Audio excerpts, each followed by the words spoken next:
Hey guys, Alex here. Today marks the 1-year anniversary of Kobe Bryant, his daughter Gigi, and 7 other passengers' deaths in a tragic helicopter crash outside Los Angeles. So today, I'm making a tribute video honoring the life and career of Kobe Bryant. Kobe was born in Philadelphia, but his family moved to Italy when he was very little so his dad could play professional basketball there. Despite young Kobe's excellence on the court, he struggled to fit in. Eventually, his family moved back to Philadelphia, and at first Kobe struggled against the better competition in America. But eventually, his relentless work ethic and determination propelled him to greatness. After completing high school, Kobe would declare for the NBA draft, which is a shock to many people, but Kobe knew he had what it took. The Charlotte Hornets drafted Kobe 13th overall, but immediately traded him to the Lakers. Big mistake. Shortly after the Lakers traded for Kobe, they signed Shaquille O'Neal in free agency, which immediately elevated them to contention. This meant that the 18-year-old Kobe would have to earn every minute he got. The Lakers already had established stars in Nick Van Exel and Eddie Jones in their backcourt spots, so Kobe would begin his career coming off the bench. The Lakers were serious contenders in the West in Kobe's first 2 years in the league, with 56 wins in 1997 and 61 wins in 1998. But they got dismissed in the Western Conference playoffs by Stockton and Malone's Jazz both years. Despite not starting, Kobe made his first All-Star team in 1998 at only 19 years old. The Lakers realized that he was a budding superstar, so they traded Nick Van Exel to make room for him in the starting lineup and put the ball in his hands more. Kobe emerged as a true superstar in 1999 when he got the chance, averaging 20 points per game. The Lakers were still swept in the second round by the Spurs. During that season, the Lakers also traded Eddie Jones to give Kobe even more scoring opportunities. Even though Jones was an excellent player, this appeared to be the right move, because with the ball in Kobe's hands more, the Lakers went 67-15 in 2000. Shaq was the centerpiece of the Lakers that season, averaging 30 points and 14 rebounds a game and winning the regular season MVP. But Kobe averaged 22.5 points per game at just 21 years old. After advancing to the Western Conference Finals and taking a 3-1 lead against Portland, the Lakers lost games 5 and 6 and found themselves down by 13 entering the fourth quarter of Game 7. But Kobe and Shaq went on an incredible run in the fourth quarter, each scoring 9 points to lead the Lakers to the finals. The Lakers took a 2-1 lead in the finals against the Pacers, but in Game 4, Shaq fouled out in overtime. So Kobe stepped up to the plate with 8 points in the overtime, and the Lakers won and took a 3-1 lead in the series. The Lakers eventually won in 6 games for Shaq and Kobe's first championship. But Kobe wasn't satisfied, so he practically lived in the gym in the offseason to get better. So in 2001, Kobe showcased his improved game and was averaging nearly 30 points a game to begin the season. Shaq, however, was slumping a bit, and his averages fell. There was also tension in the locker room that season because Shaq didn't like that Kobe was taking more shots. Because of this, the Lakers got off to a bad start, and they ended up as only the 4th seed in the Western Conference entering the playoffs. But they put it all together for the playoffs, and the results were a sweep in the first round, a sweep in the second round, a sweep in the conference finals, and a 4-1 win in the NBA Finals. This should tell you just how unstoppable Kobe and Shaq were together when they were clicking. Shaq won Finals MVP for the second year in a row, but Kobe led the entire playoffs with 3.8 win shares, proving that he was an equal to Shaq at this point in his career, not just a sidekick. Kobe and Shaq both averaged 29 points per game that year, and many believed that they were the 2 best players in the league. But both players wanted to dominate the ball, and that problem was becoming more and more apparent as the 2002 season began. Kobe's points per game average dipped to 25 in 2002, but he won the All-Star Game MVP award and continued to establish himself as one of the best players in the league. The Lakers weren't perfect in the regular season, but they put it together yet again for the playoffs, with just 4 losses in their run to a 3rd consecutive championship. For the moment, winning championships had quieted the underlying chemistry issues between Kobe and Shaq. The Lakers became aware that Shaq needed to have toe surgery in the offseason, but Shaq delayed the procedure until the start of the 2003 regular season. With Shaq injured for much of the year, Kobe flourished in 2003, averaging 30 points a game and also improving his scoring efficiency. But even with Shaq back for the playoffs, the Lakers were sent home by the Spurs in the second round. Now that they hadn't won the championship for the first time in 4 years, Kobe and Shaq's anger at each other started to mount. Kobe and Shaq both had down years in 2004, which could partly be attributed to the fact that they were airing grievances about each other to the media. The team had also added aging stars Gary Payton and Karl Malone in free agency and was struggling to fit them in. Despite all of their issues, the Lakers cruised to the NBA Finals because of their immense talent. The Lakers were heavily favored to beat the East champion Pistons, but they only ended up winning one game in the series. This, unfortunately, was the last straw for Shaq and Kobe. They were too fed up at each other to continue playing together. The Lakers chose Kobe over Shaq, re-signing him in free agency and sending Shaq to Miami. The Lakers really struggled in Kobe's first season without Shaq in 2005. Kobe had another down year and the Lakers missed the playoffs entirely. But as usual, Kobe didn't give up. That's not even in his vocabulary. He bounced back with one of the most incredible seasons in NBA history in 2006, averaging over 35 points per game. In one game, against the eventual Western Conference champion Dallas Mavericks, Kobe outscored the entire Mavs team through 3 quarters with 62 points.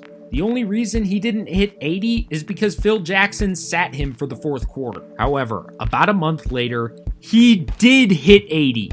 The man scored 81 points in a game on January 22nd, 2006 against the Toronto Raptors. This was the second highest individual scoring output in NBA history, and considering that Kobe was taking long twos and it was a competitive game as the Raptors led in the 4th quarter, I believe this was the greatest individual performance in NBA history. In the end, Kobe led a team that had practically no talent around him to a 45-37 record in a very difficult Western Conference. In the playoffs, he led the Lakers to a 3-1 lead over a far superior Suns team by hitting 2 buzzer beaters in Game 4, one to tie it and force overtime, and one to win it in OT. The Lakers, however, would lose the next 3 games and the series, despite Kobe scoring 50 points in Game 6. At the end of the 2006 season, a serious problem with the MVP award was exposed. That problem is that voters are heavily biased against players whose teams don't perform well.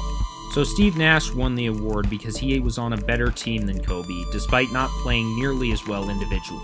However, Kobe, averaging over 35 points per game, with all the defense's attention on him in an era where scoring was a lot less common than it is today, should be recognized as one of the greatest seasons in NBA history. He had yet another incredible season in 2007, winning his 2nd straight scoring title, but the Lakers again lost in the first round because they failed to put talent around him. At one point in March of 2007, Kobe scored over 50 points in 4 games in a row, with 2 60-point games. The Lakers didn't win a playoff series from 2005 to 2007, but they were really important years for Kobe because they made him realize that even though he was the best player on the planet, he needed some help to win a championship.